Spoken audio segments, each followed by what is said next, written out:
Laging mabuti ang Diyos sa mga buhay natin.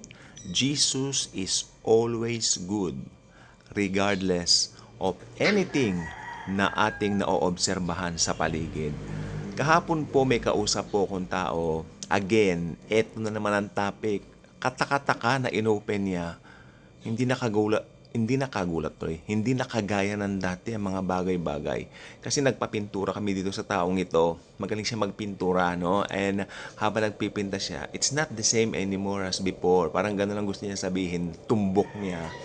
Kasi sabi niya dati, parang iba yung closeness ng mga tao sa isa't isa. Nandoon yung tinatawag na respeto. Nandoon yung mga bata raw nagmamano. Sabi ko naman oo nga no, ako. Pero hindi niya alam, nagblablag ako at topic ko po yon. Sapagkat yung mga naoobserbahan niya, naobserbahan ko rin. At naobserbahan din po ng marami dito dito po sa comment section nga po naa-amaze ako. Oh Lord, ilan pala ako nakakaano. And it all started, ako para po sa akin I mean, it all started na naramdaman ko at nakita ko sa kapaligiran na nag-iba na pagkatapos ng pandemic, siguro 2023 to be exact. Kasi it's not the same anymore. Nakakalabas naman na tayo pero iba na yung ambience. Parang may kalungkutan sa kapiligiran. Sabi naman ng isa, parang may nagmamanman. Kanya, yeah, I exactly feel that. Parang it's a society that I don't understand. Sabi naman ng isa. Well, alam nyo, nung araw, meron pong Anting George Orwell, siya ang pangalan ng taong yun, nagsulat siya ng book, no? Tungkol sa Big Brother Society. Totalitarian control ang topic nung kanyang George Orwell, something like that. Hanapin na lang po nyo. Nakalimutan ko na po. Pero I saw his book one time sa National Bookstore. Luma na po yun. Pero siyempre, hindi naman na po ganun kauso ang libro. Nandun na po siya sa yung mga sinesale na aklat, hindi naman ako gano'n gumagamit ng book format maliban sa Bible. Ayun po ang nangyari. So, maganda yung book daw niya dahil nakita ko yung Big Brother Society, nandun yung totalitarian control sa mundo, nandun yung pero control ang binibigyan diin po dito. Nakita niyo po ba kung ano po yung significance ng Big Brother book niya na sa panahon po natin ngayon? At marami raw pong nag-adapt ng sistema nun. At ako naniniwala po ako talagang nung araw pa, that book was written 1984. Isipin nyo, 1984, no? Noon pa lang talagang may mga ideas na ibinibigay ang Panginoon. I believe it's the Lord who gave those ideas para in the future, alam naman ng Panginoon na ganito ang mangyayari, no? Na parang lahat magiging digital ID, no? Dati bumibili tayo ng mga CDs and DVDs, no? And pero ngayon, hindi na po tayo bumibili ng mga ganito dahil sa panahon po natin ngayon, digital na lahat. Nandito na po lahat.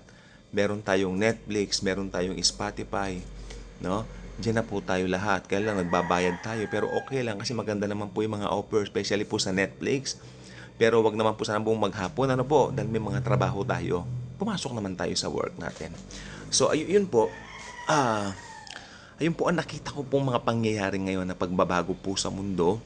At the same time, akala natin kasi parang it's so easy. Maganda, pinadali ang lahat, naging easy ang lahat. Pero again, gagamit ko yung term na control. Totalitarian control. Last decade, naging familiar tayo sa word na Illuminati. Illuminati, sabi nila. Pero bilang nabubuhay kasi sa grace, no? Hindi mo titignan itong mga ganitong mga situation regardless na ano man yung nangyayari sa paligid dahil alam mo God is in control. God is good all the time, kanga ni Don Moen, at lagi po yan totoo, hindi po yan nagbabago, pakiramdam natin nagbabago, but the love of Jesus laging updated. Hindi po nag-outdated ang pag-ibig ni Kristo sa atin. Nasa kamay po ni Kristo ang mga buhay natin. Especially kung mananampalataya ka. No? Illuminati, and then nauso yung mga sinasabi na nga nila, one world religion.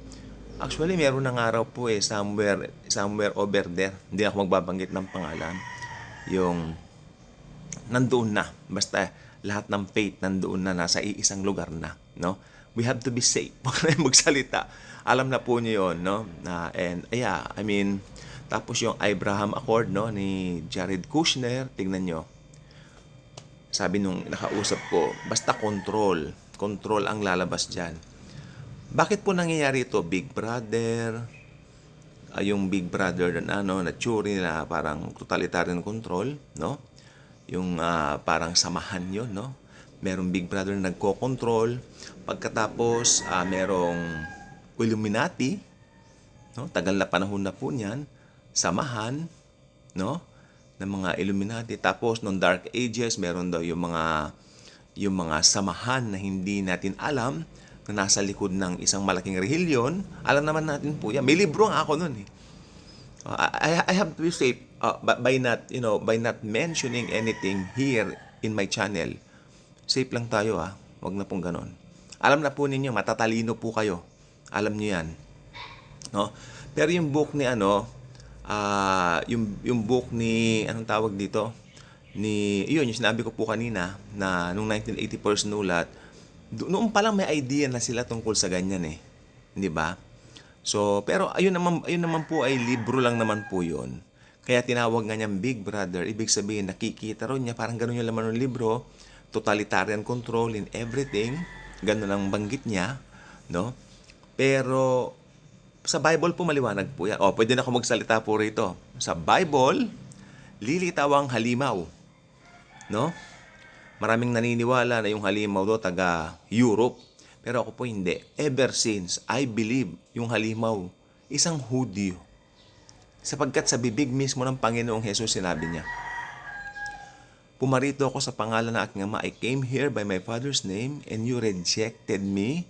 And therefore, if someone came by his own name, you will receive him. Sabi niya, kausap niya mga Hudyo, you will receive him. Kaya magiging easy ang pagpapatayo ng third temple sapagkat kumpiyansado sila dito sa taong ito.